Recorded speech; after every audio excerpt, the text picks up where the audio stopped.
Il y a peu, nous avons vu ensemble l'histoire de Deadpool a tué l'univers Marvel. Et dans cette histoire, il a aussi éliminé un gars plutôt terrifiant, le Punisher. Aujourd'hui, nous allons voir justement une histoire le concernant, la fois où, cette fois-ci, le Punisher a lui aussi tué l'univers Marvel. Alors oui, avec cette série, on a vraiment l'impression que n'importe quel personnage de l'univers Marvel peut tuer tout l'univers Marvel. Avant de commencer, merci de mettre un petit like, de vous abonner si ce n'est pas encore fait pour soutenir la chaîne et de booster la chaîne. Merci. Eh bien, alors, où tout ça commence? Eh bien, par un événement tragique, mais avant de commencer, on doit voir une petite histoire concernant deux personnages. Le premier, bien sûr, c'est le Punisher, et le deuxième, c'est en fait Matt Murdock. Alors vous me direz pourquoi? Eh bien, il y a un petit lien entre eux. Tout cela a commencé il y a de cela longtemps dans les rues de Hell's Kitchen. Un enfant avait été agressé par d'autres enfants, et d'ailleurs ces enfants ont pris l'habitude de l'appeler Daredevil. Alors oui, l'enfant par terre, c'est Murdock, alias Daredevil, et c'est lui qui se fait battre. Et la personne qui vient l'aider, c'est justement Frank Castle. Tous les enfants avaient peur de lui et n'osaient pas l'affronter. En fait, depuis petit, Frank n'aime pas les brutes. Mais ce jour-là, il va quand même donner une leçon assez importante à Murdock. Laisser les autres le frapper ne va pas améliorer les choses. Il fallait rendre les coups. Et c'est le seul moyen de les arrêter. D'ailleurs, pour son bien, il va jusqu'à lui demander d'ignorer les conseils de son père qui disent l'inverse. Qu'il fallait qu'il ignore ses bourreaux. Pour Frank, c'est des conneries. Il devait se venger. Ce petit passage nous montre que depuis enfant, Frank a toujours eu un esprit de vengeance. Alors non, à partir d'ici, il n'y a pas vraiment de suite qui raconte un lien plus profond que ça entre les deux. Donc maintenant, on va directement commencer l'histoire. Et l'histoire commence avec un combat entre les surhumains dans le Central Park.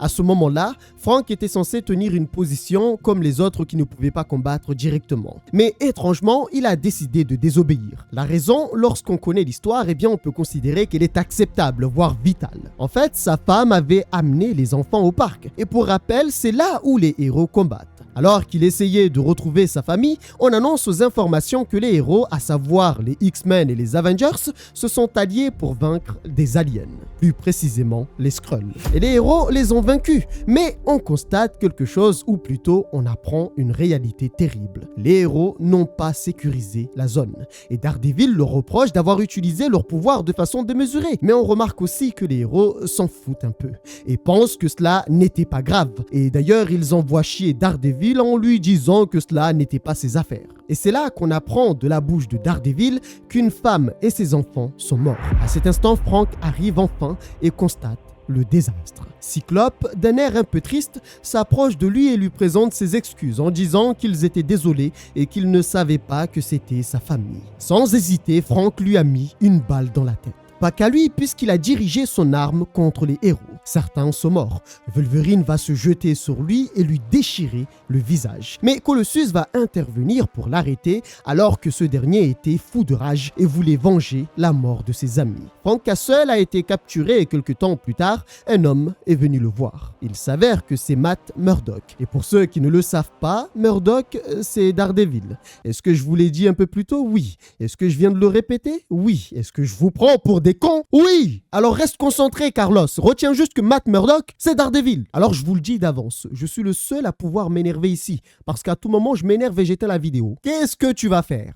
Après qu'il ait été soigné, le médecin a déclaré que Frank pouvait avoir un procès pour le meurtre des héros. Et vous l'aurez compris, après avoir obtenu cette information, Murdock est venu de lui-même pour le défendre. Il sait qu'il risque une longue peine, mais il veut jouer sur son deuil, le fait qu'il ait perdu sa famille, mais aussi sur son service militaire exemplaire. Le jour du procès, sa défense a été écrasée et le juge a annoncé que pour avoir tué les plus grands héros de leur nation, il n'avait d'autre choix que de le condamner à la prison à vie. Ainsi, quelques temps plus tard, il a été conduit dans la prison qui allait être sa demeure. Enfin, pas vraiment. Il y a un petit détail. Normalement, il devait être conduit dans la prison Rikers. Mais pour une raison qu'on ignore encore, il a été conduit à un homme nommé Kesselring. Cet homme l'a libéré de ses chaînes et lui a demandé qu'une chose, le suivre pour qu'il puisse tout lui expliquer. En fait, il a détourné le camion qui devait conduire Frank à la prison Rikers. Et les deux gardes allaient juste dire qu'ils avaient bien conduit Frank à la prison Rikers,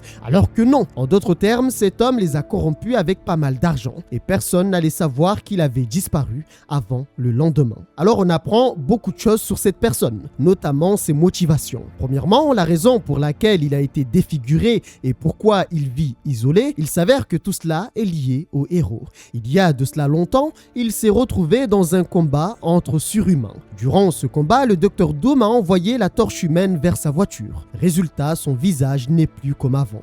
Il a été brûlé.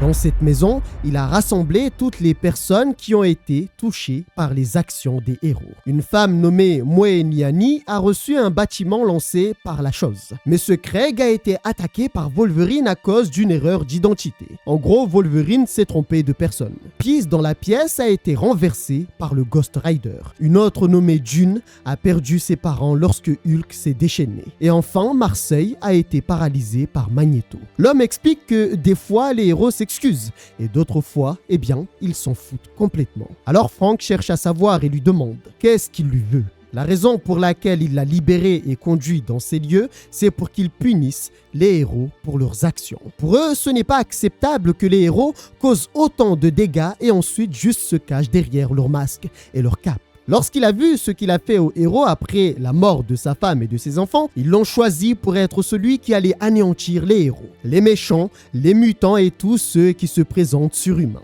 Ce qu'il veut, c'est qu'il les tue tous, mais vous le savez bien, ce n'est pas si simple. Le Punisher ne possède pas vraiment de pouvoir. Ce n'est pas comme Deadpool qui est quasi immortel et qui peut jouer sur ça. Lorsqu'on lui a fait cette proposition, le Punisher a hésité. Alors il a hésité, mais il n'a pas dit non. Et il va informer que pour mener à bien sa mission, il allait avoir besoin de beaucoup de matériel et d'argent, sans oublier tous les renseignements sur toutes les cibles pour connaître leurs points forts et leurs points faibles. Kissel-Ring informe qu'il allait tout lui donner. Car oui, j'ai oublié de le préciser, et je pense que vous l'avez remarqué depuis le début, cet homme est extrêmement riche. À la fin, pour signer le raccord, il lui demande une dernière fois s'il voulait lui rendre justice. Ce à quoi Frank Castle accepte. Franchement, il faut vraiment avoir du courage pour accepter une telle mission. Mais alors, est-ce qu'il va réussir? Eh bien, je ne sais pas. Enfin, je sais, mais je suis gentil, je ne vais pas vous spoil. Ce que je peux vous dire, c'est qu'il y aura du sang, beaucoup de sang. Un jour, Spider-Man s'est mis à traquer Venom, et cette traque les a conduits dans les égouts. Et alors que les deux menaient un combat des plus violents, un homme est resté tapi dans l'ombre et observé. D'ailleurs, à ce moment-là, le Spider-Sense de l'homme araignée s'était activé et l'avait informé qu'il y avait une personne derrière eux. Mais à ce moment-là, il ne pouvait pas vraiment faire attention à cette présence, car le combat avec Venom était extrêmement violent. Peu après ça, ils se sont retrouvés dans des lasers à pointe, lancés de différentes directions. En temps normal, Spider-Man, voire Venom, aurait pu esquiver, mais étant donné qu'ils combattaient ensemble et étaient distraits, les deux n'ont pas pu esquiver. Résultat, Venom est parti pour laisser place à son hôte. Et là, sans aucune hésitation, le Punisher le fusille et j'entends par là qu'il vide complètement son chargeur pour être sûr qu'il soit mort. Spider-Man lui demande d'arrêter et surtout, il lui demande pourquoi il fait ça. Avant de le tuer, il l'a informé que c'était leur punition. Une punition que l'homme araignée a eu du mal à comprendre, voire à accepter avant sa mort. En fait, il s'est demandé pourquoi devait-il être puni. Qu'avait-il fait? La réponse qu'a donnée le Punisher après l'avoir tué, c'est que quelqu'un devait être le premier à mourir. Rapidement, on comprend qu'en fait, le Punisher ne travaille pas seul.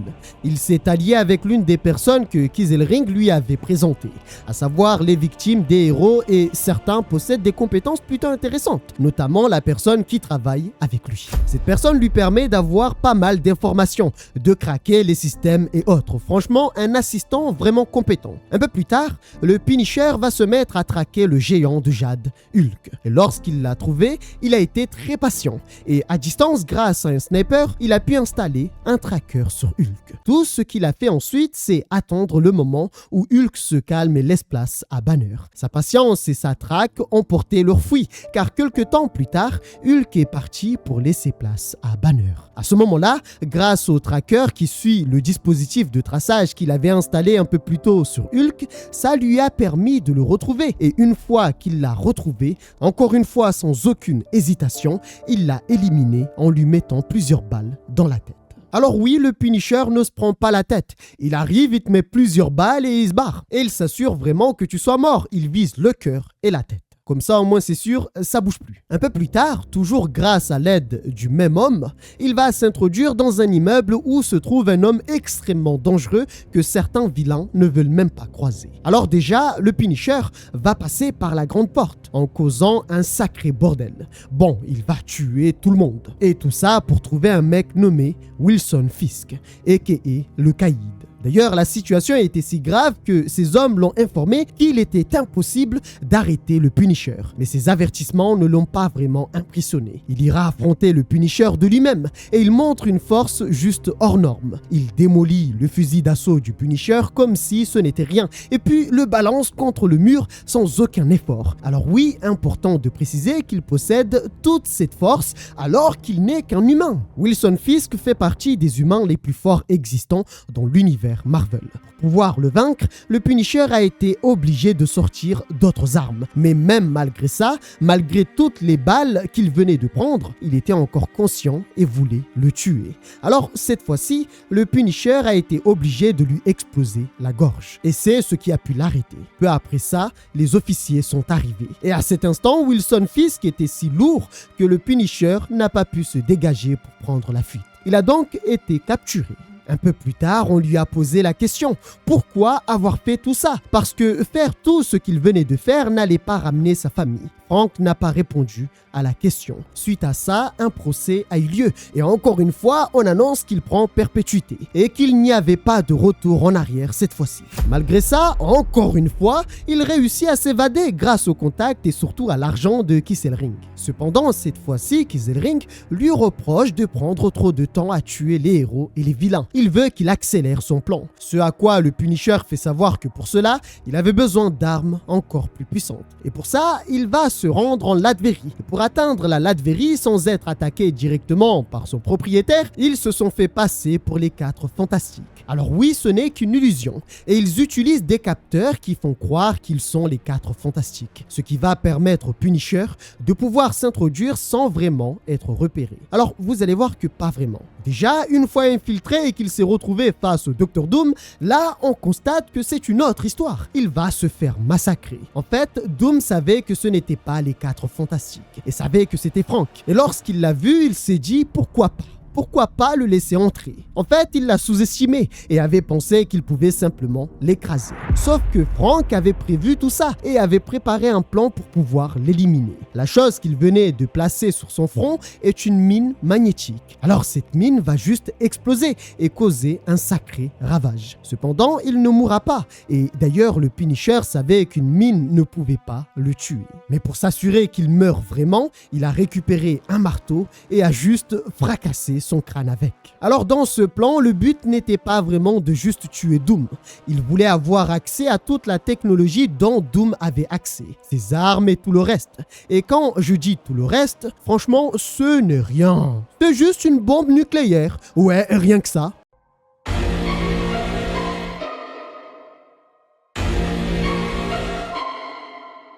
Dans tout ça, le Punisher reconnaît une chose.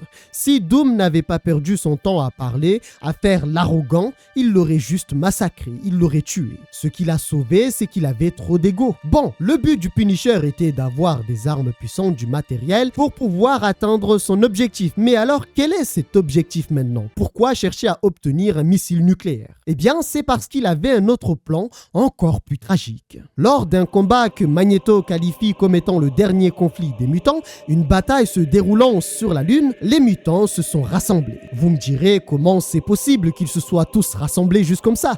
Eh bien, c'est simple. Storm pensait que Magneto avait composé une armée de mutants et avait lancé un défi aux héros mutants. Un défi qui dit qu'ils viennent tous se battre sur la Lune à l'intérieur d'un dôme. Qu'ils viennent tous pour mener le dernier conflit des mutants. Sauf que Magneto fait savoir que ce n'était pas lui. Il n'a jamais écrit ce message. À cet instant, ils ont compris qu'ils ont été piégés. Une personne agissait dans l'ombre. Et avant même qu'il n'ait eu le temps de réagir, la bombe nucléaire que le Punisher avait récupérée dans le stock d'armes du Dr Doom a explosé. Résultat, ils sont tous morts. Et tout cela sous les yeux du Punisher. Le temps est passé et on constate qu'il reste un mutant, Wolverine, qui d'ailleurs a sombré dans l'alcool après la perte de tous ses amis durant le rassemblement sur la Lune. Alors ce n'est pas tout parce qu'il nous apprend que les Avengers sont morts durant un accident de téléporteur. Bon, on le sait, c'est le Punisher qui est derrière tout ça. Alors tous les Avengers ne sont pas morts parce qu'il reste encore par exemple le Captain America qui d'ailleurs enquête sur ces événements et jusqu'à maintenant il n'a rien trouvé. Et pour conclure, Mr. Fantastic a été retrouvé dans une benne à poubelle, mort. Encore une fois, c'est l'œuvre du Punisher. C'est là que le Punisher apparaît derrière lui et fait mine de trouver que tout cela est un peu tragique. Il s'avère que la raison pour laquelle Wolverine n'était pas là au moment où ses amis sont morts, à savoir les mutants, c'est parce que le Punisher avait trouvé un moyen pour l'envoyer au Japon, pendant que lui s'occupait de ses amis sur la Lune. Pourquoi? Parce qu'il voulait le garder en vie et lui rappeler la cicatrice qu'il lui a laissée sur le visage lorsqu'il venait d'apprendre la mort de sa famille. Avec toutes ces informations, Wolverine va péter un plomb, mais avant qu'il se rende compte, le Punisher venait de lui ouvrir la gorge. Alors que son sang giclait de partout, le Punisher l'écrase avec ses bottes pour l'humilier. Tout ça va mettre Wolverine dans une rage folle. Ça va le pousser à devenir plus violent, mais surtout le pousser à devenir instable, à ne plus réfléchir. À la fin du duel, le Punisher va sortir une arme, comme il l'avait fait avec les autres. Mais rapidement, Wolverine va percer sa main et le Punisher va profiter de cela pour retourner ses griffes contre lui avant de le balancer dans une machine électrique industrielle très haute tension. Résultat, il finit brûlé. Bon alors, que dire? Comment expliquer? Je ne vois que deux options dans cette situation. Soit c'est un bullshit, à savoir de la merde pure qu'on vient de nous pondre, soit Wolverine ne possède pas l'adamantium dans cette histoire. Oui, l'électricité ne peut pas vraiment tuer Wolverine. Ça peut certes brûler sa peau, ne laisser que ses os, mais normalement la logique veut que son facteur de régénération rentre en jeu pour le faire revenir. Bon allez, jouons le jeu et disons qu'il ne possède pas l'adamantium dans cette histoire et que son cerveau n'est pas protégé. Si c'est bien le cas, eh bien cela pourrait expliquer la situation, le fait qu'il soit carbonisé et qu'il meure. Là, oui, ça peut marcher et Wolverine peut vraiment mourir carbonisé. Alors après ça, tout ça ravit tous ceux qui l'ont engagé, car le Punisher avait réussi au-delà de leurs espérances les plus folles. En seulement 3 ans, le Punisher a éliminé 500 surhumains et n'a été arrêté que 2 fois par la loi. Ainsi, le Punisher a continué son œuvre et il utilise différentes armes selon l'adversaire. Un jour, Matt Murdock est revenu le voir, après qu'il ait été encore une fois arrêté. Pour lui, il ne pouvait pas continuer comme ça, même s'il est sûr qu'il sera toujours libéré après son arrestation. À cet instant, Frank lui a fait savoir qu'arrêter à ce moment-là ne servait à rien. Le système l'a abandonné et n'a pas pu protéger sa famille. Il n'a pas pu punir ceux qui étaient responsables de leur mort. Et encore plus fou, le système ne pouvait pas le retenir de commettre un massacre. Alors il lui demande pourquoi il est inquiet. Il s'avère que Murdock est le seul à s'inquiéter pour lui. Car oui, Murdock, c'est son ami. Mais malgré ça, Frank fait savoir qu'il ne s'arrêtera jamais. Et peu après ça, un peu plus tard, il est parti affronter Captain America. Car oui, rappelle-toi, ce dernier enquêtait sur ces meurtres. Et ici, il a fini par retrouver le Punisher. Alors, durant leur discussion, il a pris le temps de parler avec lui et lui a demandé ce qui lui est arrivé. Car avant, il était un soldat et maintenant, il considère qu'il est devenu une honte. On comprend rapidement que le Punisher s'en fout un peu de ce qu'on pense de lui. Et pour pouvoir l'éliminer, le Punisher va le distraire. Il va parler de l'armée, notamment du Vietnam. Le but était de faire en sorte qu'il ne se focalise plus sur lui. Et une fois cela fait, il a sorti une arme avant de lui mettre une balle dans la tête. Enfin, une balle, c'est gentil. Il a vidé le chargeur. Après ça, Killring va organiser une soirée pour lui. Mais le Punisher n'était pas vraiment content. Car l'appeler juste pour venir boire et célébrer, c'est pas son truc. Il va tenter de partir tout en faisant comprendre que ce qu'il faisait n'avait rien à être célébré. Il ne restait qu'une seule cible, Daredevil. Et il fait savoir qu'une fois qu'il l'aura tué, alors plus personne ne le reverra jamais. À cet instant, Killring va lui demander d'arrêter. Il va lui rappeler tout ce qu'il lui avait donné, à savoir le fait de l'avoir sauvé de la prison, le fait qu'il lui ait donné cette mission et beaucoup d'argent afin qu'il puisse la mener à bien, le fait de lui avoir donné un sens à sa vie, Pour lui, il travaille pour lui et ne devait jamais leur tourner le dos. C'est là que le Punisher lui fait savoir que ce qu'il fait depuis le début, il le fait pour lui et non pas pour leur faire plaisir. On comprend rapidement aussi que la raison pour laquelle Killzring veut le garder, c'est parce que Daredevil n'était pas sa dernière cible. D'après lui, il veut qu'il le tue, mais attende aussi l'arrivée des nouveaux surhumains. D'autres allaient naître et il veut qu'il les tue aussi. En gros, il veut faire du Punisher sa machine à tuer. Sauf que le Punisher va l'envoyer chier, ce qui ne va pas vraiment faire plaisir à Killzring qui, encore une fois, informe qu'il lui appartient et qu'il ne pouvait pas partir juste comme ça. N'ayant pas le choix, le Punisher a dû le tuer. Il s'avère que pour lui, ils n'étaient tous qu'une bande de vieux fous qui avaient trop d'argent.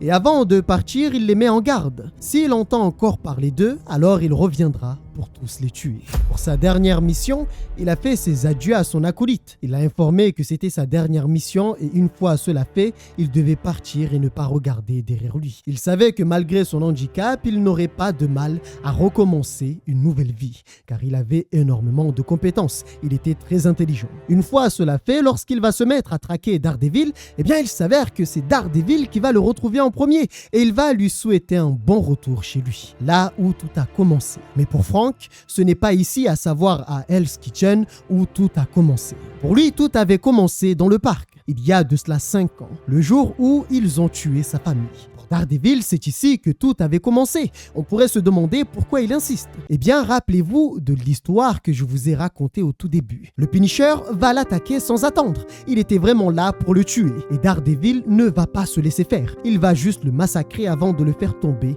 de plusieurs étages. Après ça, il va lui demander d'arrêter. Mais Frank ne voulait absolument rien savoir. Voyant cela, Daredevil va juste le tabasser presque à mort. Il reproche à Frank d'avoir mis tout le monde dans le même sac. Il a tué les héros qui étaient des gens bien et il les a mis dans le même sac que les vilains. Il les a tous tués. Pour le Punisher, tout ça n'était que des conneries. Ce sont tous des gens qui se cachent derrière des masques et pensent pouvoir faire la justice et faire tout ce qu'ils veulent. Ils pensent pouvoir tuer sans qu'il n'y ait de représailles. Daredevil va lui tendre la main car pour lui, il sait encore faire la différence entre le bien et le mal. Il veut que tout cela se termine. Sauf qu'encore une fois, le Punisher ne voulait absolument rien entendre. Il l'attrape avant de le poignarder.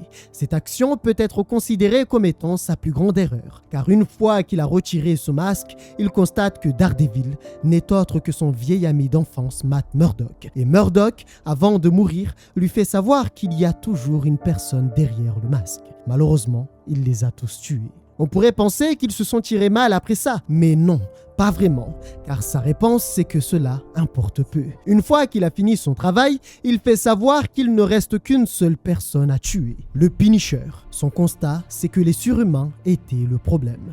Il s'est donc donné pour objectif de tous les tuer, lui y compris. De cette façon, le monde irait mieux sans surhumains. Ainsi, le Punisher a mis fin à ses jours.